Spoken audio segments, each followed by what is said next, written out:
আসসালামু আলাইকুম। আজকে আমি আরেকটি ভিডিও নিয়ে আসলাম। এটা একটা শুকনা 95 ব্যাটারি দিয়ে চলবে আর কি। এটা শুধু charger but auto charging card.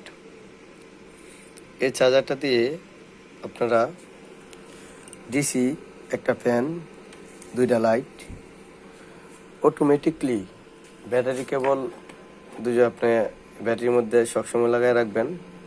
সারাক্ষণ ব্যাটারির মধ্যে লাগাই থাকবো। তারপর দেখা গেছে বিদ্যুৎ চলে গেছে, অটোমেটিকলি ফ্যান এবং লাইট চলবে। আর এই রেগুলেটরটা দেওয়ার কারণ হলো এটা ফ্যানের স্পিড বাড়াইতে পারবেন, কমাইতে পারবেন।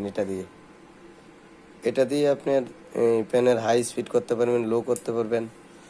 এটা আসলে আমার মানে অনেক দিন আগের, যখন টুকটাক কাজ করি তখন এই চার্জারগুলা অনেক সময় আমাদের অনেকেরই প্রয়োজন লাগতো। এটা